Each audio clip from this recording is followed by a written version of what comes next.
मित्रों, आज हम इस विषय पे चर्चा के लिए आए हैं कि राष्ट्र निर्माण और आत्मनिर्भर भारत में शिक्षा की क्या भूमिका हो। और मैं देख रहा हूं कि यहाँ पे इस महती सभा में अनेक विद्यावीर उपस्थित हैं। विद्यावीरों का उल्लेख मैंने विशेष रूप से किया क्योंकि एक ऐसा समय है कि जब भारत 3 ओर से अमित्र देशों से घिरा है। एक ऐसा समय है कि जब भारत की बहुत बड़ी वर्ग किलोमीटर भूमि, 1,25,000 वर्ग किलोमीटर भूमि शत्रुओं के हाथों में है, जिसको वापस लेने के लिए भारत की संसद ने फरवरी 99 में सर्वसम्मति से प्रस्ताव पारित की। एक ऐसा समय है कि उदीयमान भारत के उदय को रोकने के लिए विश्व के अनेक क्षेत्रों से नकारात्मक शक्तियां उसी प्रकार से यज्ञ में विध्वंस डालने को उत्सुक है, जैसे श्री राम के समय में दैत्यों ने ऋषियों के यज्ञ को विध्वंस करने का प्रयास किया था। एक ऐसा समय है कि जब आंतरिक चुनौतियां उतनी ही है जितनी हमारी सीमा पर चुनौतियां। एक ऐसा समय है कि जब इस देश के छात्रों का, इस देश के शिक्षार्थियों का, उस देश के जो विद्यालय हैं, उनकी बहुत बड़ी भूमिका है। मैं लंदन गया था, उस समय अवकाश था। वहाँ के जो शिक्षा के सचिव थे उन्होंने मुझे होस्ट किया था। तो मैंने कहा कि कहीं मैं देखना चाहता हूँ, तो उन्होंने कई पर्यटक स्थान दिखाया। मैंने कहा नहीं, मैं आसपास कोई अच्छा विद्यालय हो वो देखना चाहता हूँ। अवकाश था तो उन्होंने कहा कि मैं लंदन के सबर्ब में आपको एक स्कूल दिखाने ले चलता हूँ।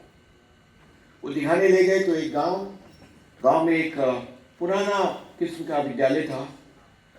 उस विद्यालय में उस दिन अवकाश था, तो भीतर ले गए। भीतर ले जाकर उन्होंने एक बड़े हॉल में मुझे खड़ा किया और वहाँ पे टेबल कुर्सियाँ थी, ऊपर तिकोनी छत थी। छत के मध्य में एक खिड़की थी। तो मैंने कहा अच्छा है, इसकी कुछ विशेषता बताइए आप। अगर मुझे इस विद्यालय को दिखाने लाए हैं तो इसकी कुछ विशेषता होनी चाहिए, अन्यथा आप नहीं लाते। उन्होंने कहा सर, मैं आपको ये शैतीर दिखाने के लिए लाया। ये जो मध्य में शैतीर है, ये समुद्री नौकाओं में जो मस्तूल होता है, पाल जिससे बनता है, उसकी है ये। और इस शैतीर को लगभग 100 साल पहले यहाँ के छात्र लेके आए थे। उन्होंने बताया कि इस गांव में अक्सर समुद्री दस्यु हमला करते थे, लूट के ले जाते थे। उनके अध्यापक ने कहा कि कब तक चलेगा, और जब आए तो हमको ही कुछ करना चाहिए, सब कुछ हम तो सरकार पे निर्भर नहीं रहेंगे। और ये बहुत शर्म की बात है इस गांव के लिए कि कुछ भी गांव पे आते हैं लोग, हमको लूट के ले जाते हैं। अगली बार जब दस्यु आए तो छात्र तैयार थे, अध्यापक तैयार थे। उन्होंने इस प्रकार की घेराबंदी की कि संक्षेप में दस्युओं को वहां से भागना पड़ा, जिनको सी डिफाइट्स, हम सी पायरेट्स कहते हैं। और उनकी नाव उन छात्रों ने पकड़ ली। उस नाव से उन्होंने वो शैतीर निकाली जो लकड़ी पे, जिस पे पाल बांधते थे, और उस शैतीर को विद्यालय में लाए। अध्यापक ने कहा कि इस पे हम छत बांध के एक भवन बनाएंगे ताकि आने वाली पीढ़ियों को याद रहे, विद्या भी हम प्राप्त करते हैं और वीरता भी प्राप्त करते हैं। देश और समाज को हमेशा छात्रों ने बदला। जब हकीकत राय छात्र थे तो उन्होंने बलिदान दिया। जब गुरु गोविंद सिंह के 2 बेटे जोरावर सिंह और फतेह सिंह छात्र बाल अवस्था में थे, तो उन्होंने अपने धर्म के लिए बलिदान दिया, जिनका जन्म दिवस प्रधानमंत्री मोदी ने वीर बाल दिवस के रूप में घोषित किया। जब सुभाष चंद्र बोस छात्र थे, उसी समय उन्होंने वीरता और पराक्रम की बातें सीखी। जब चाणक्य के गुरुकुल में छात्र आए तो उन्होंने एक खराब राज्य को बदल के मगध साम्राज्य के सुशासन की नींव डाली और चंद्रगुप्त मौर्य को वहां से पैदा किया। वो छात्रों की शक्ति थी। वो वीर छात्र होने चाहिए। विद्या के साथ वीरता जोड़ी होनी चाहिए। अगर विद्या के साथ वीरता जोड़ी नहीं है, अगर विद्या के साथ अपनी मातृभूमि के प्रति अनन्य निष्ठा का भाव जुड़ा नहीं है, अगर विद्या के साथ में जिस देश की माटी में आपने जन्म लिया जिस भाषा को आपने अपनी मातृभाषा कहा, उसके प्रति निष्ठा की भावना नहीं है, तो वह विद्या विद्या नहीं है, वह केवल अक्षर ज्ञान है। अक्षर ज्ञान से राष्ट्र निर्माण नहीं होता। राष्ट्र निर्माण के लिए सबसे पहली शर्त है कि जिस राष्ट्र में आपने जन्म लिया है, उस देश के प्रति, उसकी पहचान के प्रति आपके हृदय में एक अनन्य भाव होना चाहिए। यह देश क्या है? क्या ये मात्र कुछ इमारतों, भवनों, नदियों, पर्वतों का एक समुच्चय मात्र है, जहाँ कुछ लोग रहते हैं, शिक्षा ग्रहण करते हैं, और उसके बाद में जहाँ उनको श्रेष्ठ आजीविका का साधन मिल जाए, जहाँ उनको श्रेष्ठ नौकरी मिल जाए, जहाँ उनको श्रेष्ठ प्रगति के एक मार्ग मिल जाए, और वहाँ चले जाए, भले ही वे भारतीय पासपोर्टधारी हो? क्या वो शिक्षा होगी?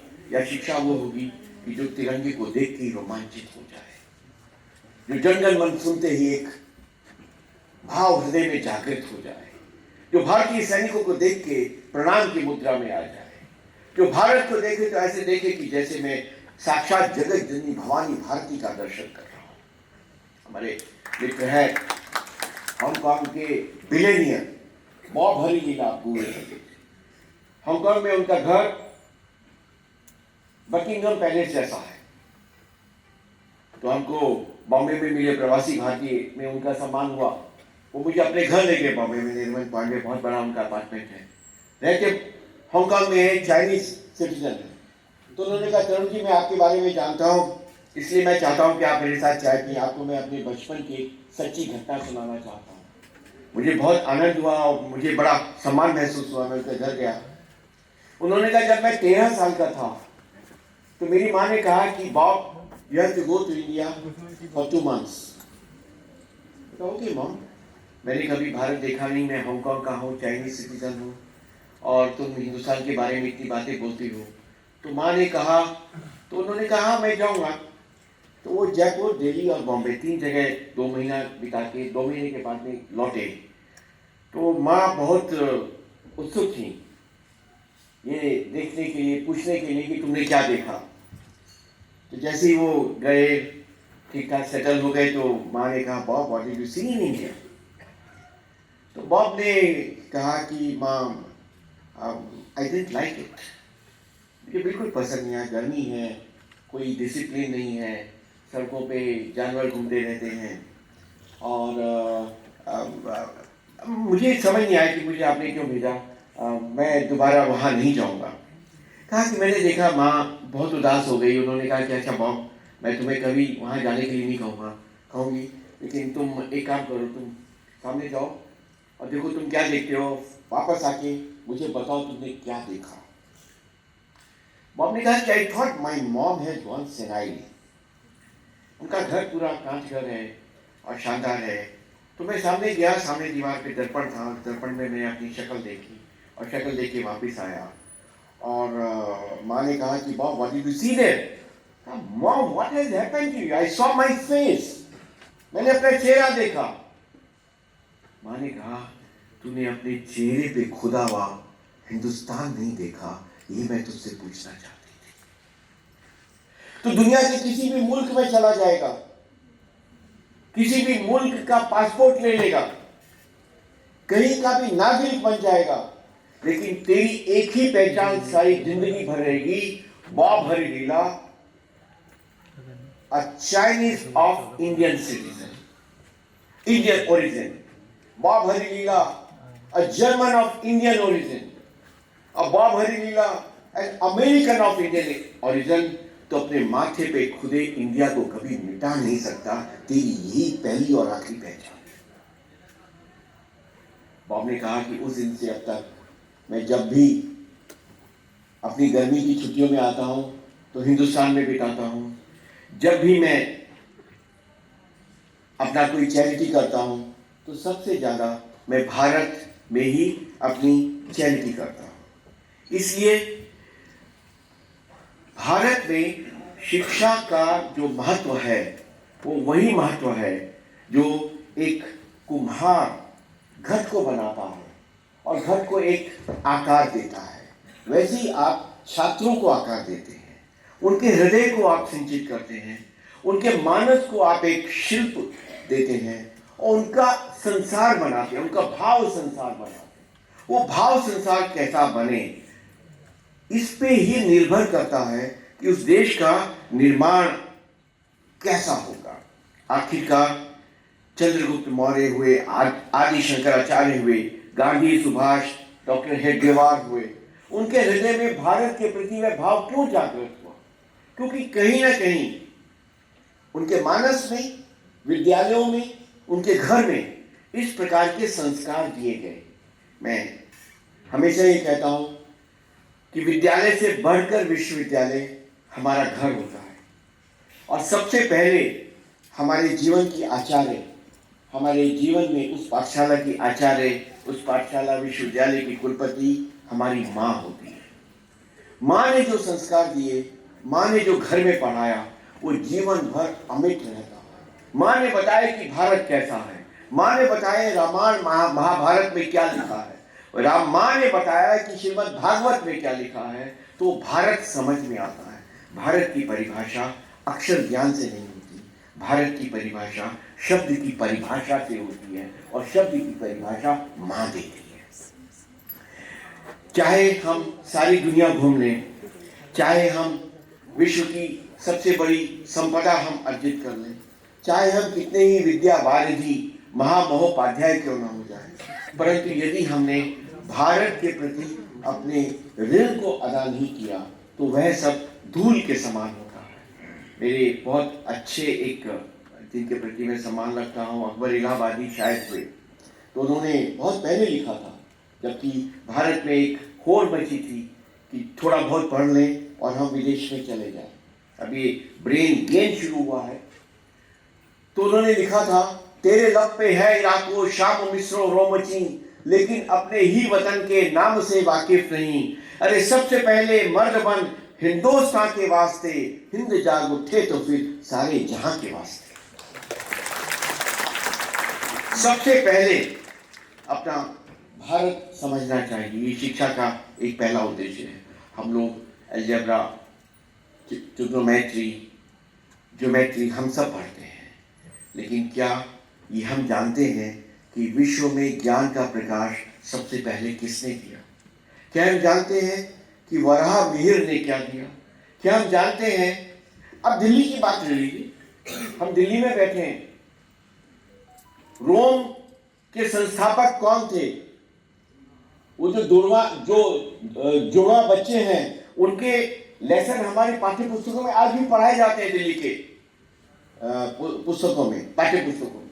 लेकिन दिल्ली की स्थापना किसने की? दिल्ली के संस्थापक महाराजा कौन थे? ये जानने वाले दिल्ली में भी आज भी बहुत कम मिले। कोई नहीं बता पाता कि दिल्ली की स्थापना किसने की। कोई नहीं बता पाता है कि जिस बंदा सिंह बहादुर ने मुगलों को यहां हराया, पंजाब में स्वतंत्र भारत का शासन स्थापित किया, कृषकों के लिए नए कानून उन्होंने बनाए, उनका जब बलिदान हुआ तो अत्यंत भीषण अत्याचारों के बीच में 6 वर्ष के उनके बेटे, 4 वर्ष के बेटे अजय सिंह को उनकी गोद में रखा गया, उसका कलेजा काट के पिता के मुंह में डाला गया और कहा कि तुम अपना धर्म बदल लो। उन्होंने मना कर दिया। उनका शहीदी स्थान दिल्ली में है, बंदा सिंह बहादुर का शहीदी स्थान दिल्ली में है।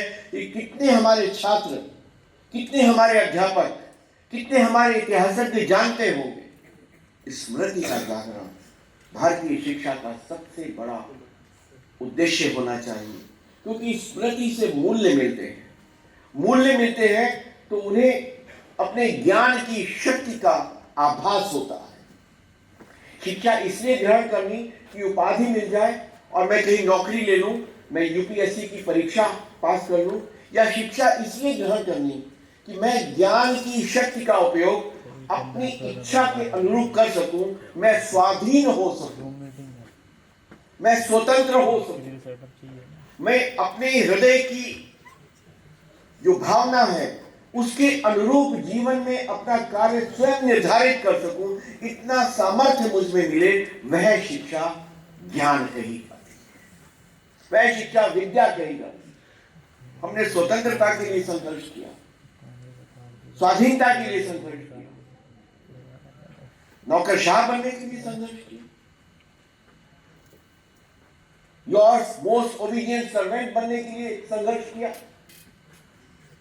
स्वाधीनता का अर्थ क्या है कि 9 से 5 की नौकरी करना, अपनी इच्छा में जो है उसकी रचनात्मकता को मैं कोई अवकाश न दे सकूं, जहां मैं जाना चाहता हूं वहां मैं जा न सकूं, जो मैं लिखना पढ़ना चाहता हूं उसके लिए मुझे समय ना मिले, मैं 9 से 5 के बंधन में बंधा रहूं। वो नौकरशाह बनना क्या शिक्षा का उद्देश्य हो सकता है? शिक्षा का उद्देश्य ये हो सकता है कि आपको वो मूल्य मिले जिन मूल्यों के आधार पर आप अपने जीवन का निर्धारण अपनी रचनात्मकता के अनुरूप करने में समर्थ हो सके। वो शक्ति आपको मिले, वो शक्ति ज्ञान से मिलती है, वो शक्ति अक्षर ज्ञान से नहीं मिलती है। वो शक्ति जब ज्ञान से मिलेगी तो आपके हृदय में स्वयं उस देश के निर्माण का एक भाव जागृत होगा कि ये जो मेरा भारत है ये कैसा होना चाहिए। इस भारत में स्वच्छता होनी चाहिए, इस भारत में सामर्थ्य होनी चाहिए, इस भारत में शत्रुओं को पराभूत करने की शक्ति होनी चाहिए, इस भारत में अपनी सीमाओं की रक्षा करने का साहस और सामर्थ्य होना चाहिए। इस भारत में कोई अनपढ़, अशिक्षित और अस्वस्थ नहीं होना चाहिए। इस भारत में सर्वत्र श्रेष्ठ व्यक्तियों का एक समुच्चय दिखना चाहिए। यह भारत वो होना चाहिए जहां संपूर्ण विश्व से लोग विद्या ग्रहण करने के लिए आए, न कि यहां से लोग बाहर जाए। एतद् देशे प्रसूतस्य सकाशादग्र जन्मना स्वं स्वं चरित्रम शिक्षेण पृथिव्याम सर्वमानः। ये आपके देश, ये वो राष्ट्र रहा है। आखिरकार वो राष्ट्र वो रहा है जिसकी ओर संपूर्ण पृथ्वी के लोगों की दृष्टि रहती थी कि अगर जाना है तो वहां जाना है। शत्रुओं की दृष्टि रहती थी कि अगर वहां जाएंगे, भूखमरे नंगे कंगाल क्षेत्रों से आते थे, लुटेरों की तरह से आते थे, और वे यहां धन दौलत की लालसा में आते थे। जिसके पास कोई धन दौलत होगा, जिसके पास कुछ होगा, उसी के पास तो होगा। ये वो देश है जहां पे नालंदा, तक्षशिला, विक्रमशिला जैसे महान विश्वविद्यालय थे, जहां विश्व भर से लोग पढ़ने के लिए आते थे। ये वह विश्वविद्यालय है, यहां पे रहे हैं, जिसको अगर विदेशी शत्रुओं ने जलाया तो 3-3 महीने तक उनके ग्रंथागार जलते रहे। 3 million books were burnt only in one university, that is Takshila. ये स्मृति जागरण करो, ये तुम्हारे पूर्वजों की धरोहर है, उनका रक्त हमारी धमनियों में है, आपकी धमनियों में। उन्होंने 2000 साल पहले ऑक्सफोर्ड, कैम्ब्रिज, ये जब किसी के मानस में नहीं थे, उस समय अगर उस विश्वविद्यालय में 30 लाख हस्तलिखित पुस्तकें थी, जिनमें ज्यामिति थी, बीजगणित था, जी शून्य आपके पूर्वजों ने दिया, दशमलव प्रणाली आपके पूर्वजों ने दी, पाई का मान आपके पूर्वजों ने दिया, पृथ्वी की परिधि आपके पूर्वजों ने नापी, प्रकाश की गति आपके पूर्वजों ने नापी। आपके पूर्वजों ने 1000 वर्ष पहले सिद्ध किया कि सूर्य एक नहीं है। सर्वे दिशायाम सूर्यः सूर्यः सूर्यः, प्रेरित दिशा में सूर्य। आप जाके कह रहे हैं कि सूर्य एक नहीं है, सूर्य अनेक है। उसकी जानकारी अगर आपको नहीं होगी तो भविष्य का निर्माण कैसे? उसकी जानकारी नहीं होगी तो आपके मन में एक महान महिमावान परम वैभव संपन्न राष्ट्र के निर्माण की कल्पना आपके मानस में आएगी कैसे? आप तो केवल रोम, पेरिस और न्यूयॉर्क की नकल करेंगे, वे हमारी नकल करें। ये सामर्थ्य चाहिए, वो विद्या आप दे सकते हैं, वो सामर्थ्य। कल्पना करिए नालंदा विश्वविद्यालय की क्या ख्याति थी। सारी दुनिया से लोग वहां पढ़ने आते, जापान से, कोरिया से, कंबोडिया से वहां पढ़ने के लिए आते। आपके विश्वविद्यालय में आपके पूर्वजों ने स्थापित किया। आपके पूर्वजों ने संपूर्ण चीन को आमूल चूर उसके मानस को बौद्ध बनाया। आपके पूर्वजों ने, हमारे पूर्वजों ने त्रिविष्टक को बौद्ध बनाया, जिसको आप तिब्बत कहते हैं। उन पूर्वजों की भांति, उन पूर्वजों की धरोहर वो आपके मानस में विद्यमान है, केवल जागृत करना बात। वो आपके मानस में है, स्थानांतरित हुई है। मैं चाइना जाता हूं, वहां विदेश मंत्रालय ने मुझे एक चेयर ऑफ एक्सीलेंस दिया है to research on the Indian civilisational influence on China. लोग सुन के ऐसा कहते हम और उनको हम प्रभावित करेंगे। इतना हृदय में इस अंग्रेजी भाव ने हीनता पैदा कर, हम और ये कोई बड़ा काम करेंगे। हम और चीन को प्रभावित कर चुके। 1000 साल तक हिंदुस्तान से हजारों साधु संत भिक्षु चीन में बर्फानी रेगिस्तान पार करते हुए, पर्वत पार करते हुए, भोजन के चिंता ना करते हुए वहां गए, वहां की रहे, वहां की भाषा सीखी, उनके बीच में रह के करुणा मैत्री का संदेश दिया। इतनी भाषा का उन्होंने प्रभुत्व स्थापित किया कि वे उनके मध्य में उनके जैसे हुए, परंतु मन भारत का था। मन में गंगा थी, मन में सिंधु और कावेरी थी, तो संपूर्ण उनके मानस को बदलाव। और वहां पे उनके आज भी मंदिर स्थापित है, कुमार जी के मंदिर स्थापित, गोभरण के मंदिर स्थापित। हमको समझ है, वो इंसान की हम बात करते हैं, फाइलान की हम बात करते हैं। हमारे पाठ्य पुस्तकों में, हमारे उत्तराखंड में भी श्वेन आए थे, हमारे पाठ्य पुस्तकों में पढ़ाते हैं। पर भारत से जिन साधु संतों ने, भिक्षुओं ने संपूर्ण चीन, जापान, कोरिया, कंबोडिया इनको परिवर्तित किया, उनमें से किसी का एक का नाम नहीं आता। पढ़ते नहीं। जानने की कोशिश करोगे तब न पता चलेगा। संसार का सबसे बड़ा मंदिर हमारे पूर्वजों ने अंगकोर वाट में बनवाया, कंबू ऋषि गए थे, वहां पे विवाह करके उनकी संतान आज भी वो अत्यंत अभिमान से अपने भारतीय मूल की बात करते हैं। वहां का राष्ट्रीय नृत्य अप्सरा है। वहां के महल का नाम प्रज्ञा पारमिता महल है। वहां के जो राजकुमार थे, बाद में राजा बने, राजकुमार नरोत्तम सिंह तक पूर्ण संस्कृत है। आप यहाँ म्यांमार में जाएंगे, वियतनाम में जाएंगे, हर गांव में आपको शिव मंदिर मिलेंगे। थाईलैंड में जाएंगे, दुनिया के सबसे बड़े हवाई अड्डों में एक थाईलैंड में बैंकॉक का हवाई अड्डा है। उस हवाई अड्डे का नाम है स्वर्ण भूमि, शुद्ध स्वर्ण भूमि। हम जानना नहीं चाहे, हम रोम पेरिस में फंसे पड़े। थाईलैंड के जो राजा हैं वे राम कहे जाते हैं और 1000 वर्ष से उनकी राम परंपरा चल रही है। वर्तमान जो थाईलैंड के राजा हैं वे राम दशम हैं। इनसे पहले जो थे भूमिबल अतुल्य थे, वो राम नवम थे। वहां का सबसे बड़ा हाईवे रामा हाईवे है। और जब आप थाईलैंड के उस स्वर्ण भूमि हवाई अड्डे में जाते हैं तो लगभग 200 मीटर की एक मूर्ति है वहां पे। हवाई अड्डे में प्रवेश करते ही मध्य में विष्णु है और वहां पे सागर मंथन का दृश्य है।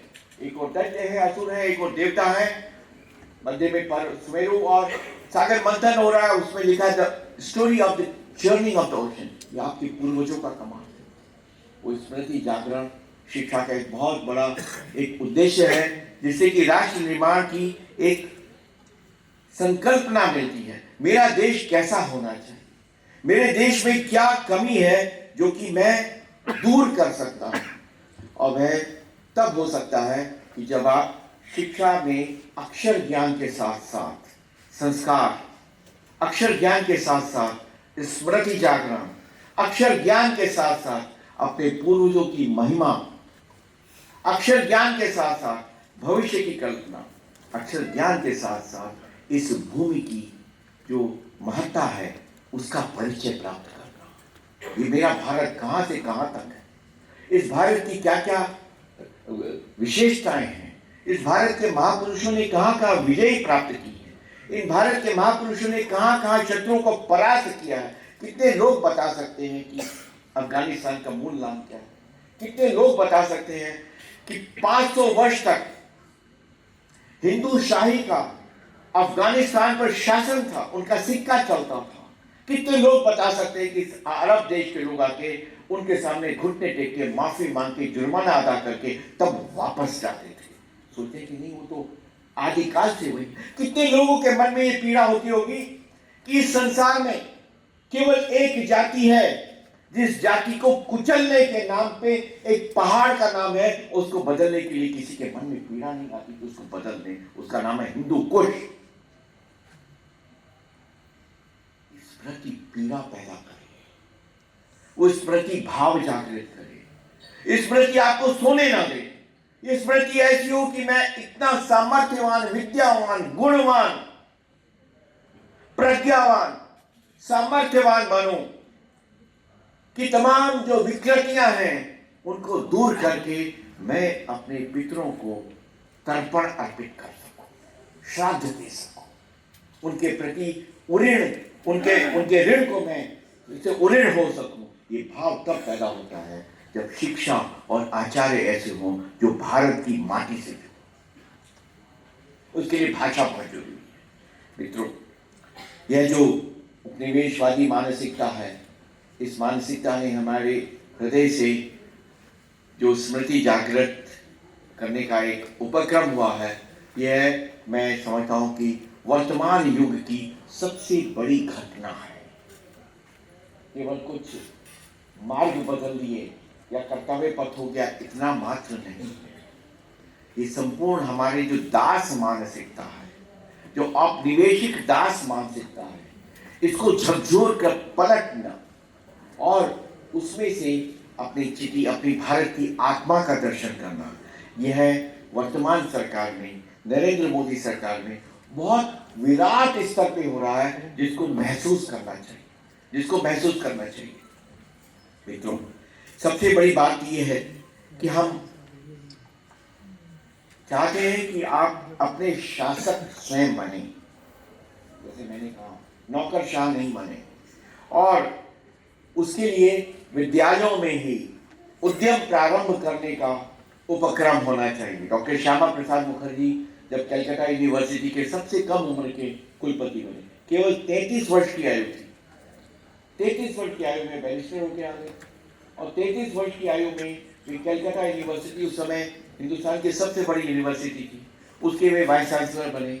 उन्होंने वहाँ पे बीए के पाठ्यक्रम में वोकेशनल ट्रेनिंग प्रारंभ की, ट्रेनिंग का एक कोर्स प्रारंभ किया ताकि छात्र विद्यालय से ही अपने मानस के अनुरूप अपने क्षेत्र को चुन सकें।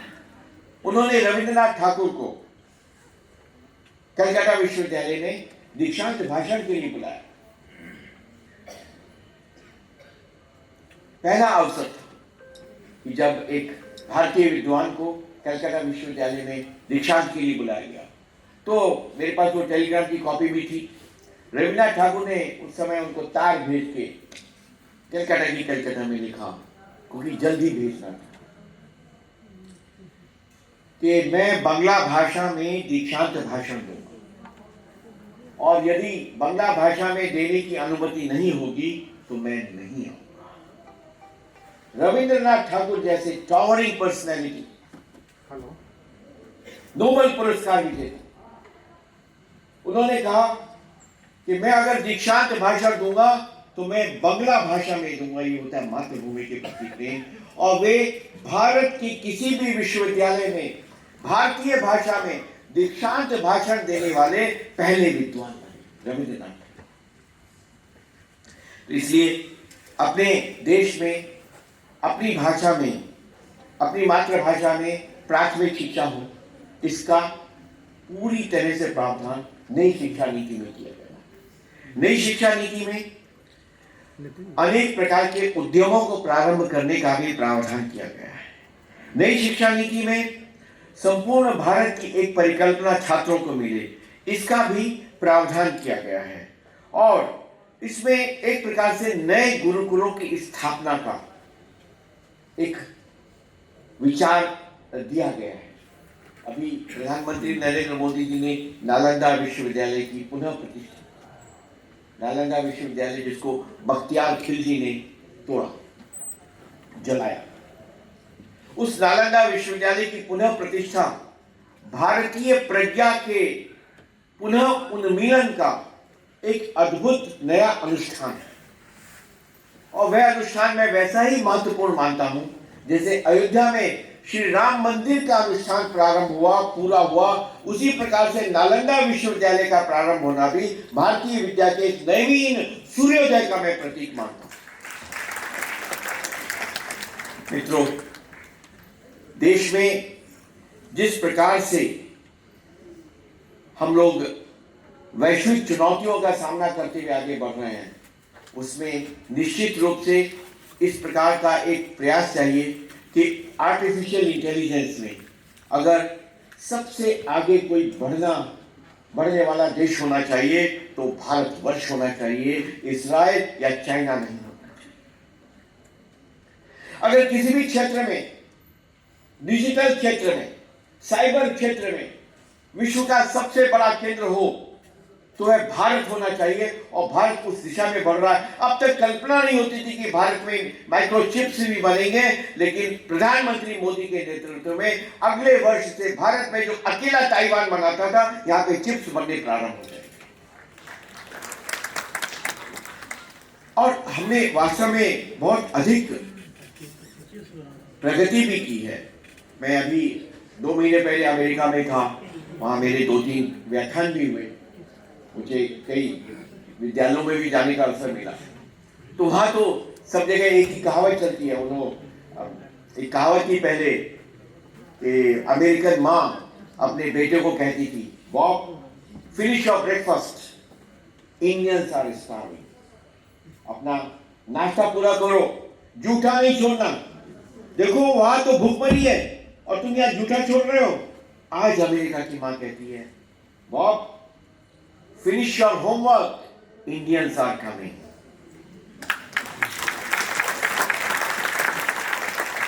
पढ़ो, अगर तुम पढ़ोगे नहीं तो हिंदुस्तानी तुमसे आगे बढ़ जाएंगे हर क्षेत्र में, मेडिकल के क्षेत्र में, इंजीनियरिंग के क्षेत्र में।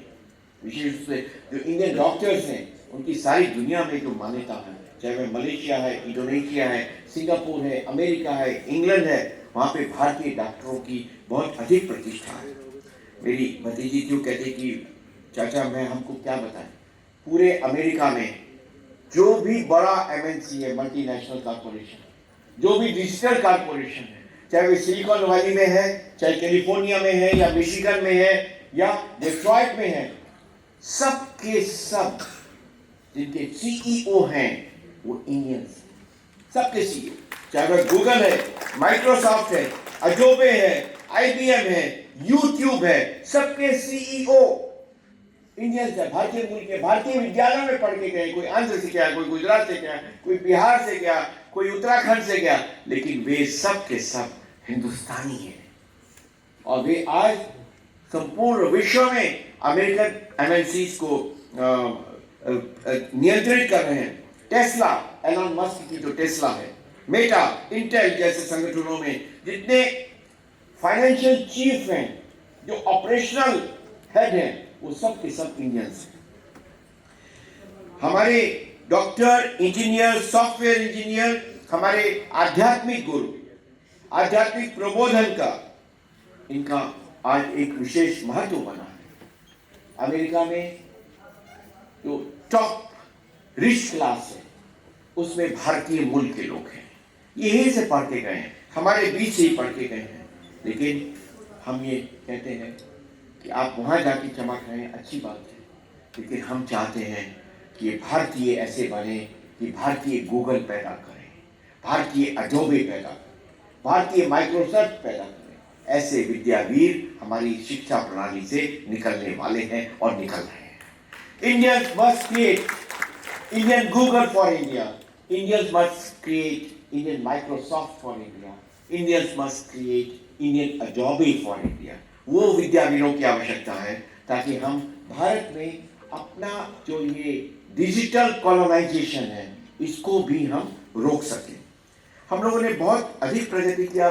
दुनिया में ऐसा कोई देश नहीं है जो 1000-2000 साल से हमेशा राज्य रहे, राजा रहे, सम्राट रहे, रियासतें रहीं और 24 घंटे में हम लोकतांत्रिक हो, 24 घंटे और अहिंसा, कोई कोई उसमें हिंसा नहीं हुई, आजादी अहिंसा से नहीं हुई, लेकिन हम लोकतंत्र बने एकदम अहिंसावादी रूप से। और संसार के सबसे विराट, सबसे विशाल, सबसे प्रभावशाली अन्यतम उदाहरण है। और बिना रक्तपात के अगर एकमात्र दुनिया का लोकतंत्र निर्वाचन पद्धति से भी फर्स्ट क्लास बढ़िया तरीके से चल रहा है, अमेरिकन निर्वाचन पद्धति फेल हो गई, लेकिन उसके सामने हिंदुस्तान की लोकतांत्रिक निर्वाचन पद्धति बेहतर साबित हो गई, वो हिंदुस्तान चल रहा है।